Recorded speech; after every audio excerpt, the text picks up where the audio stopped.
A very good afternoon to you. My name is Mark Drax, and I'm speaking to you again on behalf of SASH, the Society for the Advancement of Sexual Health. And I have the great pleasure today of welcoming Kristen Jenson, who is the founder of Protect Young Minds. She's going to be talking at our upcoming conference. And so, Kristen, a very warm welcome to you this afternoon. Thank you, Mark. It's great to be here with you. Thank you. And you're in Washington State in America, for all those that don't know that. A little too close for comfort to the fires, but luckily not in them. Right.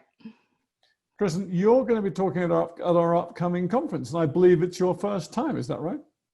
It is, although I've known about SASH for many years and seen, SASH at a lot of the conferences that I've been in. And so it's really exciting that I get to have a chance to talk with all the members. That's great. Well, we're thrilled to have you. Thank you so much. Thank you. The title of your presentation is How Porn Refusal Skills Help Protect Kids from Sexual Abuse.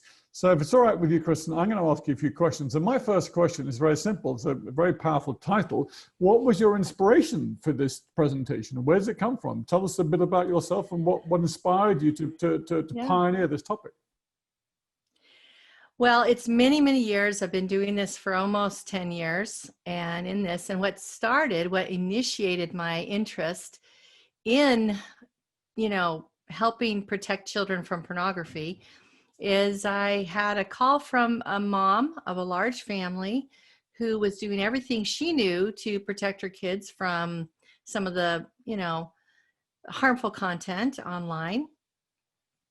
But what happened was, it came through her house anyway, and it got to her son. And at 17, they found out that he had been sexually molesting his younger brothers and sisters.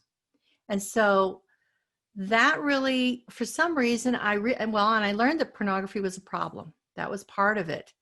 And so that was the impetus for writing Good Pictures, Bad Pictures, Porn Proofing Today's Young Kids. And it's a read aloud book to help parents just begin and initiate this conversation, define what pornography is, help them to understand that it can be harmful to their developing brain, and also know what to do when they see it. So with that, but one thing I started to see was that there was this link between pornography and child sexual abuse.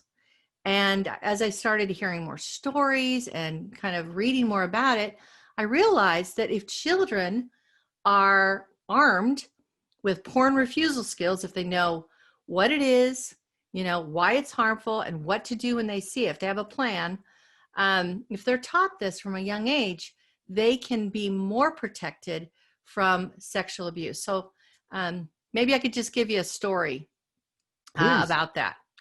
So one mother wrote to us and she said that she had read the book to her 6-year-old. So he knew what to do. He knew what pornography was. Just enough, we're not going to give him the whole big thing, but, just enough so that he can recognize it. He knew it wasn't good for him, and he knew that he should tell his mom. So they were over at a friend's house having dinner, and this friend had a renter in the basement.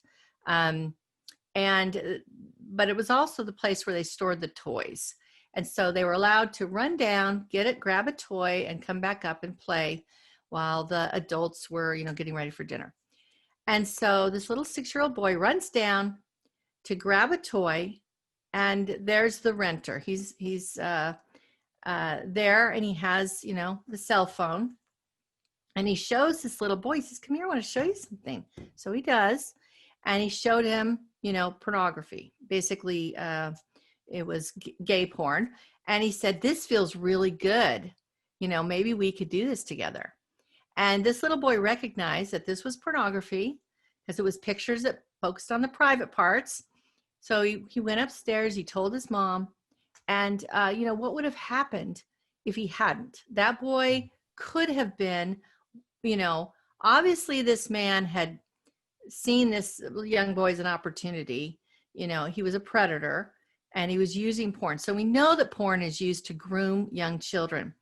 But if they recognize that that no person, no adult should ever show pornography to a child, that's the key. So when this child was able to report that, they were then able to protect him. And I have many stories like this of children escaping an abusive situation because they knew what porn was, why it was harmful, and what to do when they see it. So we're going to go through all the ways, 5 ways that, pornography is used to groom children, and ways that children are safer when they know about it. So we can just be better informed, and also to understand how important it is, that kids understand the dangers, of addiction and some of the toxic messages that they will see in pornography. So we have to arm them, when they're caught off guard, just like the rest of us, they don't do very well. Kristen, that's an immensely powerful story. It's a very sad story, although it has a happy ending because of your work. Mm-hmm. If that's not indictment, I don't know what is. So thank you for sharing that with us. Funny enough, it actually brings us to sensibly to another question. What could you share with anyone that watches this? Why do you think, maybe obvious to some, but why do you think this topic is so important to sexual health? Because every child deserves to grow up and enjoy a healthy sexual relationship. Pornography, unfortunately, much of pornography, I argue, is toxic to that end. And instead of, showing a healthy version of sexual relationship, which involves caring for the other person, which involves bonding with the other person. These are my opinions, but that's what I've found to be true. And that's what the research says that I've read. A healthy sexual relationship involves 2 people that respect each other, that, you're dealing with the whole person, not just their parts. You're dealing with the whole real person, not a fantasy. And so pornography is 180 degrees, I think, opposite of that. Pornography, it's violent often. It leads to isolation. A kid may start out watching porn with his friends, but pretty soon he's just in his room or the bathroom watching it, using it. And it's objectifying, it's addictive, it's often degrading to women. And so I don't see how, if a young, in fact, there's a study in the UK that talked about how kids, they thought that what happened in pornography was real, and that was the best way to have, a good, healthy sexual relationship with people. And there were some kids that said, I don't want to have anything to do. If that's sex, I don't want it, because if my dad is strangling my mom and pulling her hair and doing all the number of things that we see in the typical porn video, then, I don't even want to think about that. And there are girls that I don't want to do that. So I feel that, warning children, because that's where they're getting their sex ed from pornography, which, newsflash, not the best way to get your sex ed. That's not the healthy. Now, you know what? If you're an adult and you want to consume it, you can tell the difference between fantasy and reality, whatever. But for young kids that have never had any sexual experience other than porn and masturbating to it, I just don't see that this is I don't see, and actually all the facts back me up too, because look at the divorce rate, look at the divorce lawyers that say that, one of the major factors in their cases is internet porn. And that's, there's just a lot of evidence. So I think helping children see the difference between a healthy sexual relationship, healthy sex, and porn sex, they can be much more prepared to reject those messages and, enjoy a healthy sexual, because I don't know, this may sound strange, but I don't know if you have kids, Mark, but, I want my kids to have a great sex life at the right time with the right person. I do. And before my daughter got married, I gave her several books and I talked with her. She was one of those kids like, Mom, but so I gave her some books to read. It's like, go read this with your fiance. Just, this is going to help you. And I think they're pretty happy. So we want our kids to have a great sex life. I just don't think I think porn's going to get in the way of that. Kristen, it's a great, great answer. And I think something that I've noticed and is very prevalent in the circles in which I move, which is the mental health field, and I help men specifically, is yes, pornography acts as sex ed for a terrifyingly large percentage of children today. And then they go from eight or nine when they first see this stuff to age 15, 16, 17, and they think what they've learned from porn is real sex. And then they expect their first girlfriend to perform the same, sometimes brutal type of sex. And of course, guess what? It doesn't work. So yeah, I think that's a brilliant answer to why this is so incredibly important to contribute towards healthy sex at a time when they're ready for it. So thank you. Yeah. I mean, I'm not sex negative. I'm sex positive. I like it, but I just think that we are not helping kids achieve that goal if porn is the main thing. I don't hear you being sex negative at all. I hear you being realistic, and that's what you're about. I hear this being helpful. If people want to look at it and judge it, and that's up to them. But I think you are attempting to give youngsters a chance at having a healthy sex life. That's beautiful. Yeah. That's not sex negative at all. Yeah. Kristen, a couple of key points that you would perhaps like people to take away from your upcoming presentation? Well, we have some specific resources that can help professionals and parents. Of course, I'm going to highlight some of those. And really this message that we can't, we hear these horrible statistics about children being abused.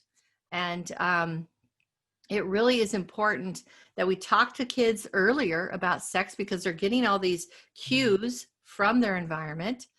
But I'm going to have some very specific recommendations and some specific resources that will help parents and professionals have these conversations so that kids can really thrive in the digital age instead of, be hurt by it. And we need to arm our kids so that they can thrive and be able to, latch on to the good and the worthy and the, positive and the healthy, and know how to, avoid the harmful. So we'll have some specific strategies. We'll have some other, the more success stories, and also some great quotes from, forensic interviewers of CACs, some other, people that are contributing to this. So hopefully people will come out of the presentation with some really great ideas and some tools to use. That's fantastic. And maybe a few wake-ups as well. Kristen, I think this is the first time you've presented at our conference, which is very exciting for us. Anything in particular you're looking forward to? I'm looking forward to seeing the other presenters and to being able to just understand their concerns and maybe see how I can use that to further the work that I do. I don't know that I'm going to be publishing a paper here pretty soon called Why Kids Hire Porn. And I did this research with a colleague, and it was a qualitative study, but it was to find out why kids are going to porn. Why are they using it? What is it doing for them? Because when we understand that they're using it, they're hiring it to do a job for them, and what jobs they're hiring it for, then, we can really start to understand how to intervene and fill those needs that they have, those jobs, instead of letting porn do it. So that's not really part of my presentation, but that is a paper that's going to be coming out soon. And I'm just excited to join with other professionals and other people so that I can get educated more myself. I'm always looking to do that. We can all learn from each other, and I love that.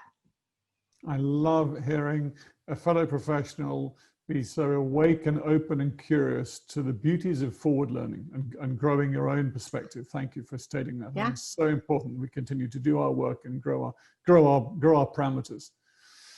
And fun enough, one thing no one can avoid, Kristen, at the moment is the pandemic, and how everything has moved from flesh and blood to a computer screen. And a lot of people talk about the negatives of Zoom and everything else, but I find there are some useful things. Tell our viewers, for you, this extraordinary time, what are some of the benefits that you might have noticed by moving online and by having to do everything online as the whole world is doing at the moment? I've been able to reach more people, actually, because when I'm asked to speak, that's a travel, and it's expensive for the people that are, hosting me. And so actually it's much easier for me to reach more people when I do these virtual kind of conferences or virtual webinars that I've been doing. I don't know. I use Zoom every day, so I'm totally used to it. It actually didn't, people are saying, oh, it totally changed my life. I'm like, I'm still sitting here in my office doing what I do every day. But I think you're right. We always have to look for the positives in whatever situation we're in. It helps our mood. It helps us to be more optimistic. And so I love the fact that I can get on a webinar I was just on one a few days ago with a group of parents in Idaho, and not that far away, but I would never have been able to really speak to all of them. And so that was really great. So we have to just look for the positives in whatever situation we're in and focus on that. And so, yeah, it's good. It'll work out. Everything is gonna, we're gonna get through this. We're gonna get through this. It'll end. I can only agree with you, Kristen. It is a very strange time. I do look forward to being able to hug my mates and sit in. Yeah. I love the atmosphere of a conference, but I think there are benefits here too. You talked earlier of the negatives of everything related to online pornography. I'd just like to put a shout out for something that is doing the rounds at the moment, and it's indirectly related to online pornography, considering some staggering percentage of internet searches every day are solely in the domain of pornography. There's a documentary that's just come out on Netflix called The Social Dilemma. I don't know whether you've heard about it, but I watch it. It is riveting and scary viewing. And it so shows how these internet giants are exploiting you, me, everybody. If you use Facebook, you're being exploited. If you use Instagram or Twitter or LinkedIn or YouTube, you are being exploited. So it's not directly related to pornography, but I just thought I'd put out a shout because it's very powerful and certainly taps into the basing foundations from which you're talking. Yeah. And, kids need to have this, we call it media literacy or whatever. Kids need to have this understanding of what they're doing, like you said, like how their information is being used and how, and so we're kind of, we just came out with a new curriculum called Brain Defense Digital Safety, and it's for kids ages like 9 to 12. And it's a full-on curriculum, but video-based and very fun because we use older kids to, peers to deliver the content. And we had an Emmy-nominated comedy writer in New York write the scripts for us. So they're funny and they're wonderful. But we're going to be talking to teens. That's the next thing. We're going to go up to older kids, and we need to teach them how they're being played, right? How they're being, used and manipulated by not only the pornography industry, but by, you know, these other tech industries that just want your eyeballs for as long as possible. Absolutely. And they want to addict you. So yeah, Well, kids need to have these skills. Well, this documentary brilliantly shows exactly how these algorithms and stuff do it. So well worth a watch. I'll watch it. I'll watch it. Kristen, it has been such a joy talking to you. I'm very sorry. I'm not going to be able to give you a big, I'm 6'8", so I give people big hope. But I'm going to miss seeing you in what would have been Seattle. We're hoping to be in Seattle next year if we're allowed to, and if people are allowed to fly again. But for now, it'll be online, and you'll be very welcome in just a few weeks. Any closing thoughts, Kristen? Well, no child deserves to face the porn industry alone. And we need to help them. We need to help them. We need to empower them. We need to help them be emotionally resilient. And we need to help them be screen smart. And that will give them a chance to have a healthy sexual relationships and a healthy sex life, you know, when they're mature enough and when they can, you know, do it, and it'll be a positive part of their life. Not something that's become addictive or problematic or compulsive. So we owe that to our children. We definitely do. And we can do better. We can step up, and there's some good tools out there now. So I look forward to sharing all that at this conference. Kristen, you're awesome. There's not many more noble causes than bettering the next generation by keeping our children safe. So I praise you. I thank you. And for now, I say goodbye, and we'll see you online in a couple of weeks. All right. Thanks, Mark. Bye-bye. Take great care. Bye-bye.